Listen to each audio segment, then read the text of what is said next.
Salam la famille, amis internautes, fidèles téléspectateurs de Nguiss Actu Sport, bienvenue dans votre chaîne qui traite toutes les actualités sportives. Nguiss Actu Sport, la chaîne qui vous ressemble, guys, c'est le rétroviseur des displays sportifs. Aujourd'hui, nous allons encore parler sur l'actualité sportive en revenant sur la liste des 28 joueurs retenus par le coach Pape Bouna Thiaw pour les matchs Burkina Faso-Sénégal et Sénégal-Burundi, comptant pour les 5e et 6e journées des éliminatoires de la CAN Maroc 2025. C'est cette liste qui suscite beaucoup de débats et d'âpres discussions et de gloses commentaires.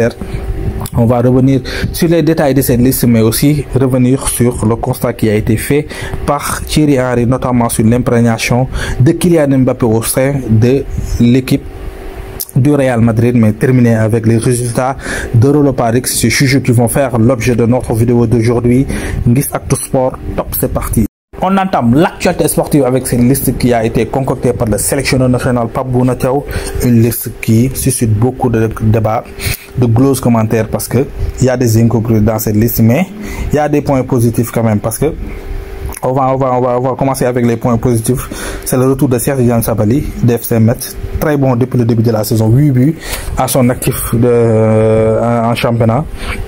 Mais aussi Ibrahima Seck qui intègre pour la première fois la tanière, mais aussi le foot local qui a été honoré, parce que c'est bon que le sélectionneur national a un rétroviseur sur le sur le foot local, et les performances aussi ont été honorées, parce que Ibrahima Seck, il est très bon depuis le début de la saison. Mais un choix qu'on n'a pas compris, c'est Mikayil Ngor Faye, parce que Mikayil Ngor Faye jouait uniquement pour le Barça B, sans jamais intégrer l'équipe première du Barça. Il était régulièrement sélectionné jusqu'à inscrire son premier but, un but splendide en équipe nationale.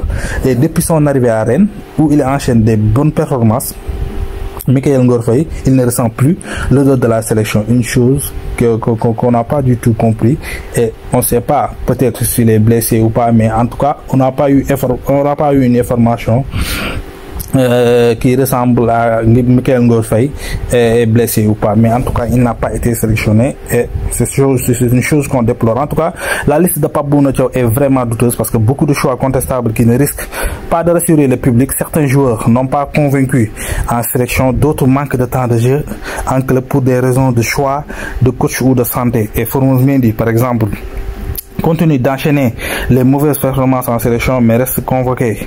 Avec Cissé, c'était pareil aujourd'hui avec Thiaw. Et on fait le même constat, parce que ce joueur évolue en défense centrale à Lorient, mais il n'a pas les qualités pour exister comme latéral droit dans cet effectif. Pourquoi les sélectionneurs ne cherchent pas, ou bien le sélectionneur ne cherche pas jusqu'à présent un latéral droit de métier? Mais aussi on a noté le retour de Krépin Diatta, même si que on le considère comme un milieu de terrain, mais on ne sait pas où il va jouer. L'essentiel, c'est ce système où il évolue comme latéral droit n'est plus d'actualité. Et quant à ce qui manque de temps de jeu, il y a Ismaël Jakobs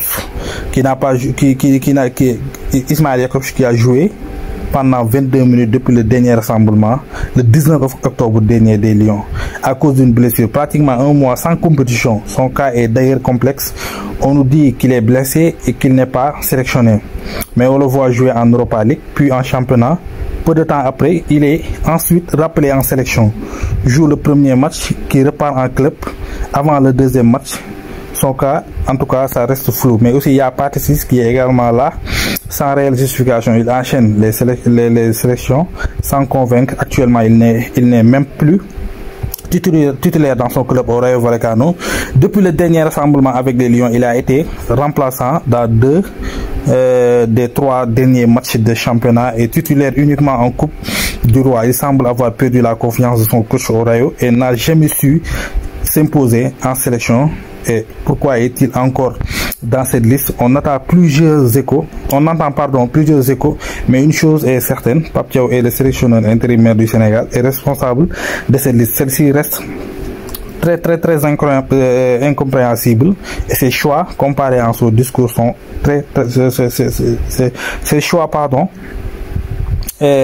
comparés à son discours sont incohérents, et on comprend pas pourquoi certains jours ont été sélectionnés pour cette double confrontation. Mais aussi, il y a une autre information qui concerne l'équipe nationale. qui est une information très bonne parce qu'il y a Yehban Diouf qui a donné son accord pour rejoindre la sélection sénégalaise parce que Pape Thiaw l'a rencontré lors de sa dernière tournée en France, mais il ne figurera pas dans cette liste, une liste qui est déjà sortie, mais il n'a pas encore obtenu son passeport sénégalais. Mais en tout cas, Yehban Diouf, comment dirais-je, fait partie aussi des avenirs parce que si Edouard Mendy prend la retraite, il fait partie des potentiels remplaçants d'Edouard Mendy parce que c'est un très bon gardien. Et actuellement, on a Sédhiou, mais aussi si on a Yehban Diouf, ça serait plus bon. Mais aussi on va parler un peu de Hervé Renard par rapport aussi à l'équipe nationale du Sénégal parce qu'on reste sur l'équipe nationale du Sénégal. Il y a eu des discussions, Hervé Renard, j'avais un souhait avoir Omar Daf, un ancien international sénégalais, comme adjoint, mais Omar Daf est l'entraîneur d'Amiens à Ligue 2 et cette condition n'était pas possible à remplir dans l'immédiat. J'ai donc décidé à ce moment précis de retirer ma candidature. Entraîner le Sénégal, l'une des meilleures sélections africaines, aurait été un très beau défi, c'est vrai, mais toutes les conditions n'étaient pas réunies. Hervé Renard qui dit que il aimerait avoir comme adjoint Omar Daf, mais ce qui n'était pas possible, raison pour laquelle il a décliné sa candidature pour être sélectionneur de l'équipe nationale du Sénégal. On quitte l'Afrique pour aller en Europe pour parler de l'Europa League, mais avant tout on va parler de Rennes qui a trouvé un accord avec Georges Sampaoli, sauf revirement. Le technicien argentin devrait s'engager avec les Bretons et il deviendra ainsi le 14e entraîneur sous l'ère Pinault, le président de Rennes. Mais aussi l'avenir de Luis Enrique au PSG n'est plus assuré parce que le coach se met à se plaindre de son effectif en privé et réclame pour le mercato d'hiver un défenseur central et un ailier. Et de quoi agacer en interne où l'on estime que le coach a eu la mainmise sur le mercato. Le match face au Bayern Munich sera tout particulièrement scruté parce que le constat est très dur. Le match face au Bayern, Munich sera particulièrement scruté parce que Luis Enrique, ça ne va pas du tout avec le Paris Saint-Germain. Mais aussi, avant de parler de l'Europa League, on va parler sur le constat qui a été fait par Thierry Henry sur Kylian Mbappé. Parce que Thierry Henry a dit que Kylian Mbappé, il pense que le Real Madrid est frustré avec lui. Ce qu'il n'a pas compris parce que ce n'est pas facile. Kylian Mbappé doit faire en plus. Et pensez-vous que Bellingham aime revenir en défense? Il le fait parce qu'il le doit. Bien sûr que Mbappé va s'améliorer. Ça ne va pas être pire que ça de toute façon. Et nous lui demandons pas de conserver le ballon comme Didier Drogba. Nous lui demandons pas de prendre le ballon et de dribbler tout le monde, mais de se projeter quand l'équipe est haute. Quand tu sois un ailier, un numéro 9 ou un 10, tu peux faire une course. Kylian Mbappé doit apprendre à jouer comme un numéro 9, en avoir le désir, de la volonté de se projeter. Et je comprends, il n'aime pas faire ça. Raison pour laquelle Mbappé, il n'est pas actuellement au top de son niveau, au top de son niveau, au sein des Merengues actuellement. Raison pour laquelle il n'a pas été aussi sélectionné par Didier Deschamps, le sélectionneur de l'équipe nationale de France. Mais Mbappé a fait ce choix pour retrouver son bon niveau. Mais aussi on va revenir sur l'Europa League pour parler des résultats, les faits saillants de la 4e journée avec les Romains, son seul leader du classement de l'Europa League, 4/4, Lazio de Rome, qui a gagné hier, dans les ultimes minutes avec un but du vieux routier Pedro. Et Lazio actuellement qui est à 4/4, seul leader de l'Europa League comme l'a fait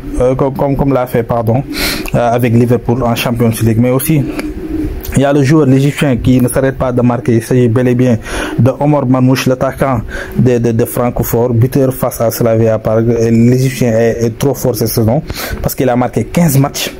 En 15 matchs, il a marqué 13 buts et 9 passes décisives. Nice concède le nul 2-2 face à Twente. 2 points après 4 journées et une malheureuse 31e place. Mais seul point positif, c'est l'égalisation au caractère à 10 contre 11. Victoire comment dire, dans le choc face au Tottenham avec un doublé du revanchard Victor Osimhen. Les Spurs restaient sur 3 victoires en 3 matchs de ces 3. Double comment dirais-je, doublé pour Victor Osimhen face au Tottenham. Super début de saison pour le Nigérien avec Galatasaray. 8 matchs, 6 buts, 3 passes décisives. Et on peut dire la rage de Victor Osimhen après son doublé face à Tottenham était stratosphérique, et certains ont osé dire qu'il est finito, mais actuellement il est en train de répondre avec des statistiques parce que 8 matchs il a marqué 6 buts et délivré 3 passes décisives pour l'attaquant du Nigeria. Mais aussi Lyon qui a concédé le match nul entre Hoffenheim avec un but de Lacazette et comment dirais-je, un but de Tokhumchu, le Lyonnais qui permet à Lyon d'être actuellement, de se placer sur la 9e place, comment dirais-je, premier barrage provisoire après 4 journées d'Europa League. Mais aussi le prochain rendez-vous, on attend le prochain rendez-vous dimanche pour le derby, mais aussi il y a aussi la victoire de Manchester United